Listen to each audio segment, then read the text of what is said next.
Alors bonjour Roxane. Bonjour. Bienvenue sur le site, sur le stand d'Énergie 2050 ici à Carpentras, au Grand Palais, à l'occasion de la COP21. Sur ce stand, on fait des tables rondes actuellement.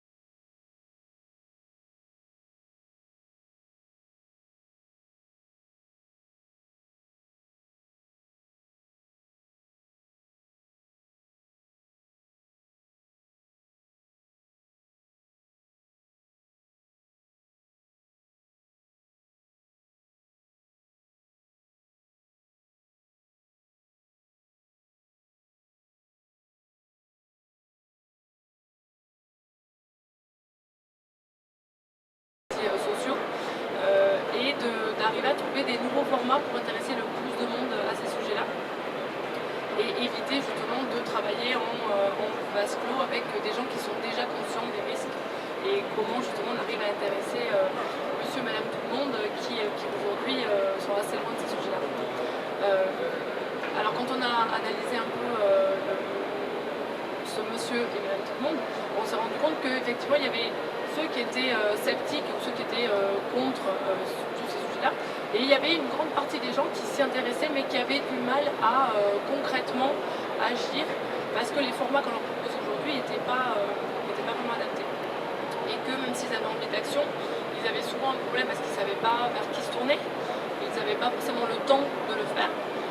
Et généralement, ça demandait aussi un effort parce que l'image classique du bénévolat ou l'image classique du citoyen engagé est un peu ringarde entre guillemets. Et donc du coup, en tout cas pour les jeunes, c'est un peu compliqué de faire un pas en avant. Donc nous, ce qu'on a proposé, c'est justement d'imaginer des nouveaux formats d'action qui soient courts, qui prennent une journée maximum, qui soient collectifs dans le sens où c'est que des formats qui demandent à beaucoup de monde de participer. Donc on peut participer avec ses amis, on peut participer avec sa famille, etc. Du coup, il n'y a pas forcément de compétences particulières requises. Et ensuite, on fait aussi un travail sur le format de l'émission. Comment on peut apporter un peu de créativité à ce qui est fait d'habitude pour justement proposer des formats qui, malgré le fait qu'ils soient courts, ne sont pas l'émission de fin de panier, mais justement sont des émissions un peu rigolotes. Donc ça, c'est très théorique.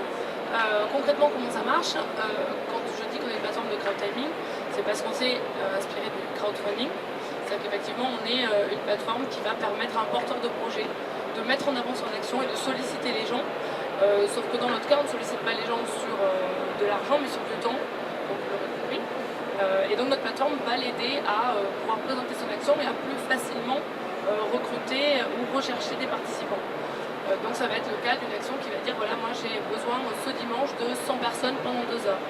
Et donc nous, avec toute la plateforme qui va être très visuelle, très designée et toutes les fonctionnalités et les technologies très sociales, on va arriver justement à susciter de plus en plus l'envie et de donner envie aux gens de participer. Et donc certains viendront pour le fond parce qu'on a vu qu'on traitait uniquement de problématiques sociétales, mais d'autres viendront par la forme parce que finalement si on fait un pique-nique zéro déchet avec 3000 personnes sur la Tour Eiffel, il y en a qui viendront parce que c'est rigolo, mais qui repartiront avec des messages sur le zéro déchet, sur l'écologie, sur le racisme, sur les SDF, etc. Donc en fait, nous on est neutre dans le sens où notre plateforme elle va accueillir tous les projets et les accompagner et les aider à réussir ça.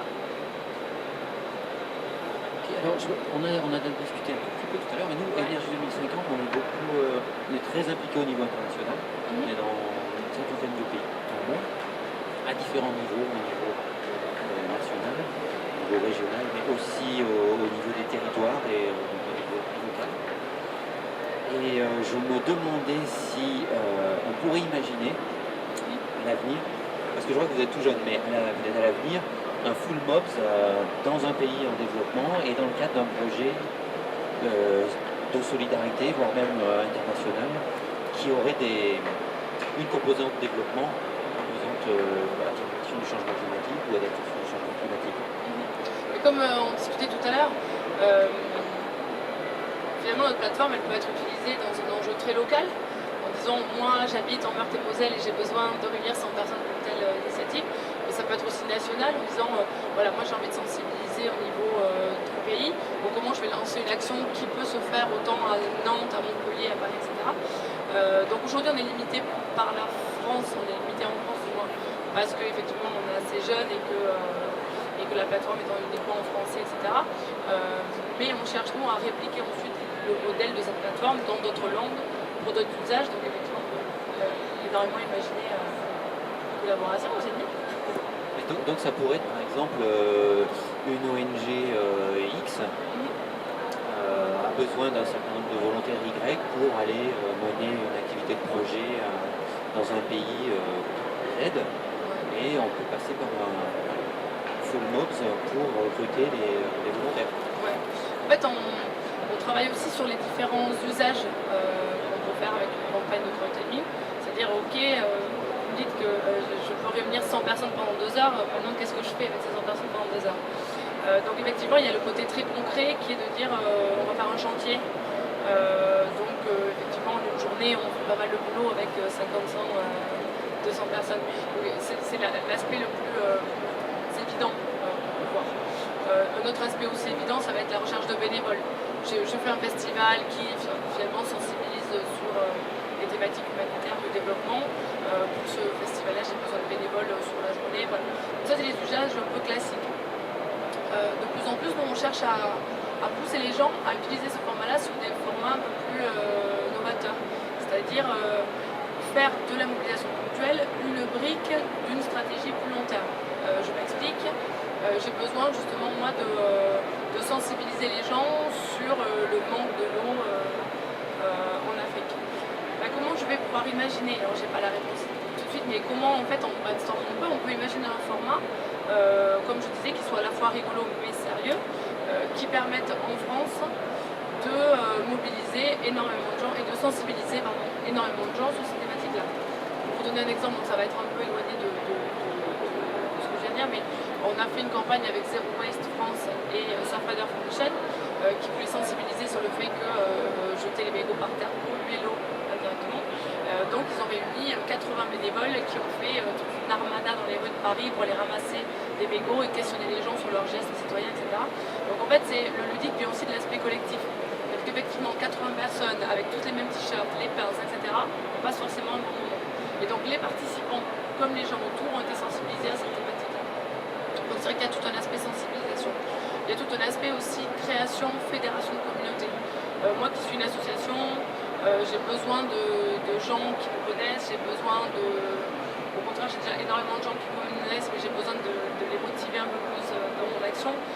Comment en fait, en les faisant faire quelque chose, je ravive des flammes, j'invite les gens à me connaître. En fait, on s'est rendu compte que dans les moyens de communication aujourd'hui, les gens étaient énormément sollicités par énormément de messages, alors qu'il y a une demande et une envie de faire aujourd'hui. Donc comment on peut créer des formats qui permettent aux gens de faire dans un temps court, mais finalement de les faire repartir avec des messages plus clairs et des envies d'engagement plus précises. Donc encore plein de choses à imaginer justement. Alors donc j'ai peut-être une dernière question avant qu'on conclue. Au jour d'aujourd'hui, quels sont les retours d'expérience que vous avez par rapport à, je ne sais pas si on peut appeler ça, mais au service que vous avez rendu à travers cette plateforme jusqu'à maintenant? Alors, le retour était globalement positif. En fait, plus on cherche de participants, plus le concept de campagne est intéressant. Parce qu'effectivement, monter une campagne, alors pour ceux qui ont déjà monté des campagnes de crowdfunding, ça peut leur parler, c'est un petit peu lourd. Parce que ça demande en amont de bien penser le format, de bien rédiger, de bien designer, expliquer, etc. Donc nous, on accompagne sur cette partie-là, mais ça reste quand même assez chronophage. Et la campagne elle-même est assez chronophage parce que c'est tous les jours, il faut diffuser son action, inviter les gens à relayer, inviter les gens à devenir ambassadeurs pour leur retrouver relais. Donc c'est quand même un investissement de temps qu'il faut bien mesurer et bien faire parce que beaucoup de gens se découragent à la moitié et donc en fait c'est du temps perdu pour tout le monde. Donc à partir du moment où on a bien compris l'objectif et le temps que ça prend, alors là on est efficace et donc dans le cadre où on recherche une personne et que la méthodologie se met en place, alors là c'est bingo. Donc voilà, il faut être juste conscient de ce que ça représente et suivre la méthodologie qu'on a mis en place et qui est disponible sur le site pour que ça soit vraiment efficace et utile pour tout le monde. D'accord, donc oui, de toute façon, ça reste un outil à la disposition qui ne sous-entend pas que toutes les tâches administratives, les difficultés qu'on rencontre dans la mobilisation en général sont toujours là, quoi. C'est une autre forme de... C'est une autre forme très complémentaire d'autres formes. C'est-à-dire que c'est pour toucher un certain public et l'inviter à terme à être de plus en plus engagé. Voilà. Mais ça reste qu'on n'a pas le monopole de la mobilisation, c'est effectivement un nouvel outil à disposition. C'est une plateforme collaborative, donc c'est à l'usage, enfin, c'est ouvert aux associations, aux collectifs, mais aussi aux citoyens. Quelqu'un qui voudrait sensibiliser ou faire quelque chose dans son quartier, il n'a pas forcément besoin d'être une association. La plateforme est aussi ouverte à tous les types d'acteurs. Et on va développer la plateforme aussi pour les collectivités locales et certaines entreprises. Donc là, vous pouvez me contacter, vous en dire plus. D'accord, mais merci bien d'être venu nous voir sur le stand Énergie 2050. Merci. Et bonne continuation. Et à bientôt donc pour collaborer. Merci.